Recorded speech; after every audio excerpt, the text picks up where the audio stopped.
Hi, everyone. This is now part 6, 1,000-year energy field. I asked, why for only 1,000 years? Gonzalez looked at me and said, sounds biblical, doesn't it? The Earth is near a supergate. Those are quite special.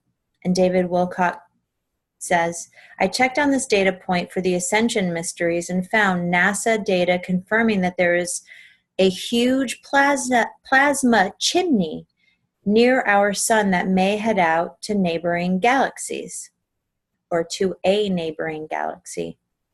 Cosmic law prevents closing down supergates to travel for any certain race. The only alternative is to block their access to a system the supergate is near. After humanity has been through disclosure and the solar event, the reptilians will be of little threat. Yay!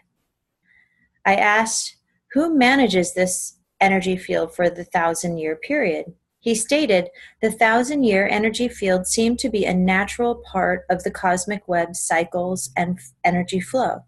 He stated that according to his info, this 1,000-year cycle is not something set up by the Galactic Federation assets. That at that point, a blue orb appeared once again and zigzagged around. Some of the beings that attended the conference were watching the orb as it zigged close to my chest and then transported me out of their sight. Part 2 of the update.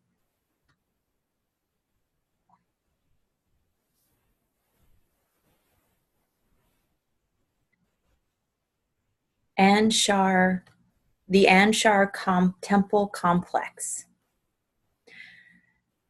Corey Goode says, I expected to be transported to my bedroom where I was picked up, but instead I found myself standing in the Anshar Temple Complex. And there are pictures here. I saw Ari and her sister walking toward me with very big smiles on their face. They greeted me with enthusiastic hugs and guided me down one of the halls that led to the cavern where their city once was. We boarded one of the Anshar buses and entered the temporal anomaly. We landed on a domed rooftop, which had a landing platform similar to a helipad on stilts. We entered a door in the roof and quickly continued into a small room that had 2 oval tubes going down into the floor. Wow. They were barely big enough for a person to fit into.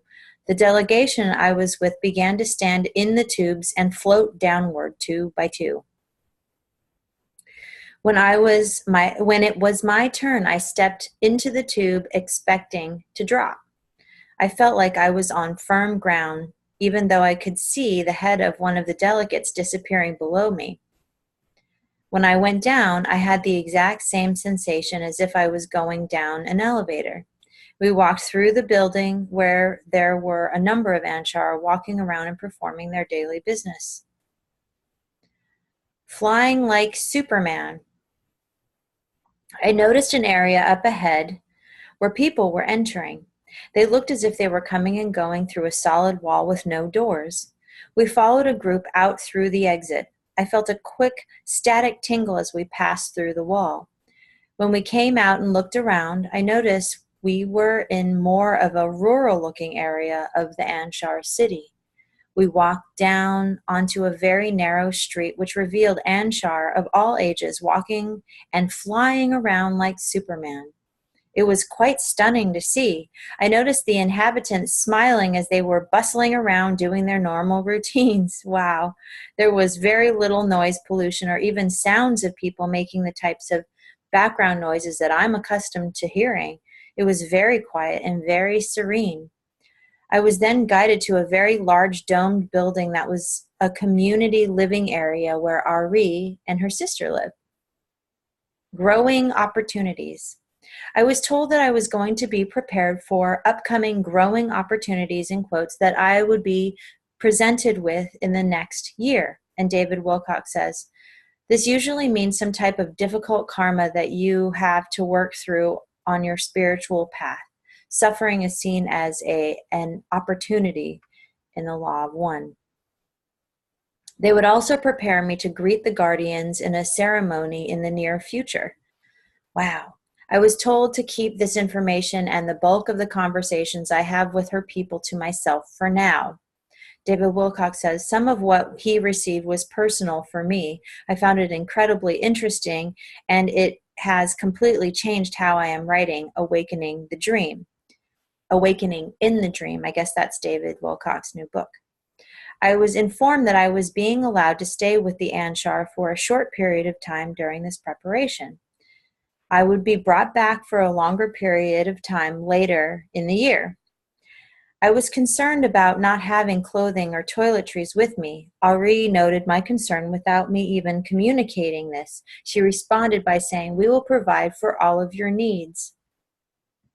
Private accommodations. She walked me to a small room with a bed and motioned to reveal to relevant items set upon the bed. I looked and saw clothing that seemed like it was out of the 1980s Sears or JCPenney catalog.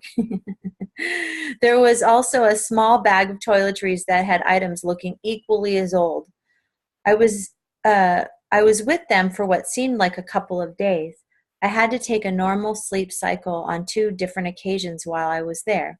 The Anshar didn't really sleep.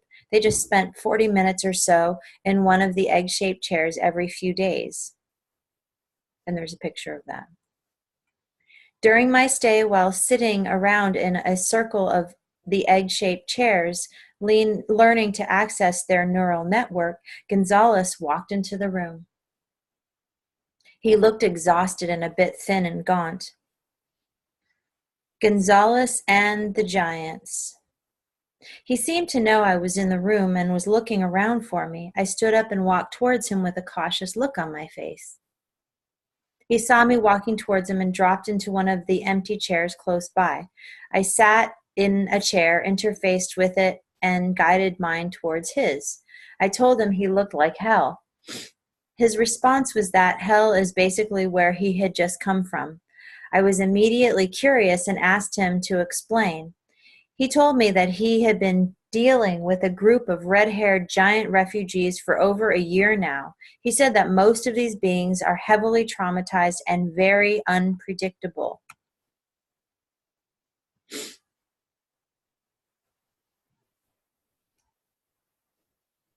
They once had a vast empire. He went on to tell me this red-haired race had ruled large areas on the surface of the earth during different time periods, just before and after the last ice age. He stated that they felt they were abandoned by their creator race and were left to live on their own. They now know that their quote-unquote creator race was mostly destroyed in a cataclysm prior to the last ice age. And David Wilcock says, when I asked Corey about this, he reconfirmed that these beings were genetically manufactured by a race that crash-landed here roughly 55,000 years ago in an area we now call Antarctica. These are the fallen angels referred to in the Book of Enoch and other scriptural texts. In terms of cosmic history, they appear to be surviving descendants of a race that destroyed their planet in our solar system, forming the asteroid belt. Jim Vieira has identified over 1,500 samples of giant skeleton findings in mainstream media articles from the 1800s and early 1900s. One common trait is that they might have double sets of teeth. This is a genetic abnormality caused by the improper mixing of different DNA types. Wow. The surviving giants. Gonzalez stated that, among other things, the giants were used by the pre-Adamites to enforce their rule over humanity. This empire was also enforced with the use of their genetically created chimera beings and other such genetic experiments we have described before. When the pre-Adamites disappeared, the humans turned on the giants. The surviving giants had to live mostly underground or near the surface in caves. They were dealing with a level of starvation and disease they had never before experienced.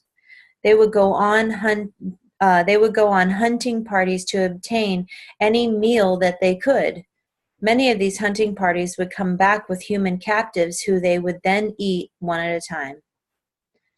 This went on for thousands of years from the time of the Ice Age / Atlantis cataclysm up until more recent history when humans began to rise in population and become more organized. They remained hidden. At this point, the human groups began to hunt the giants. Many of the giants' family groups were tracked down and killed by these human hunting parties. This drove them deeper and deeper underground, where it became more and more difficult to find the type of nourishment and large number of calories their bodies needed. Many died as they learned to adapt to the inner earth. They soon became a menace for a few lesser advanced inner earth dwellers as they hunted one of these groups into extinction. This was a time of great suffering and anxiety for these beings. Many from their royal and priest castes began to put themselves into stasis using ancient builder race and pre-Adamite technologies. The red-haired giants from these two castes left clear instructions for their remaining people. They were to remain hidden, and they were to manage their numbers to be able to survive in the few sanctuaries that had been located. These areas had types of fish, shellfish, and types of lichen and fungus that would sustain their small population until a designated time when they would return. And that's going to conclude part 6.